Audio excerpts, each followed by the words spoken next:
আওয়ামী লীগ সরকারের ১৭ বছরের শাসনামলে নির্যাতনের চিত্র ফুটে উঠেছে র্যাবের টিএফআই ও ডিজিএফআই এর আয়নাঘরের চিত্র সামনে আসার পর। আওয়ামী লীগ সরকারের পতনের পর গুম খুনের বিচার শুরু হয় আন্তর্জাতিক অপরাধ ট্রাইব্যুনালে। এরপর থেকে একে একে বেরিয়ে আসতে শুরু করে মানুষের আর্তনাদ ও নির্যাতনের গল্প। কেউ গোপন বন্দিশালায় দিয়েছেন প্রাণ, কেউ শত নির্যাতন সহ্য করে জীবনের গুরুত্বপূর্ণ সময় হারিয়ে ৫ আগস্টের পর ফিরে এসেছেন।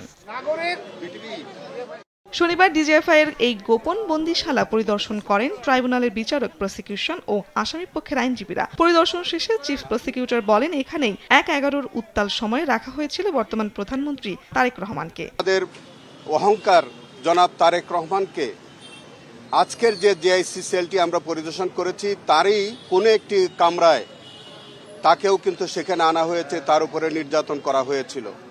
এটাও কিন্তু আমাদের ইনভেস্টিগেশনে বিভিন্ন সাক্ষীদের মুখের বর্ণনা থেকে সেই তথ্যও পাওয়া গেছে। শুধু তারেক রহমানই নয়, হুম্মাম কাদের চৌধুরী, ব্রিগেডিয়ার আজিম সহ অসংখ্য মানুষকে এখানে বন্দী করে রাখা হয়েছিল বলে অভিযোগ করেন চিফ প্রসিকিউটর। তিনি বলেন, এই মানবতা বিরোধী অপরাধে জড়িত সবাইকে বিচারের আওতায় আনা হবে। যদি কোনো অপরাধ করে থাকে তাকে অবশ্যই আইনের আওতায় আনতে হবে এবং তাকে বিচারের সম্মুখীন করতে হবে।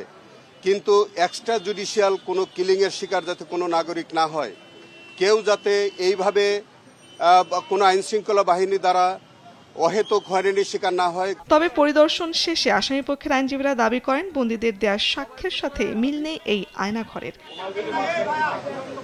শারমিন পুতুল, দেশ টিভি, ঢাকা।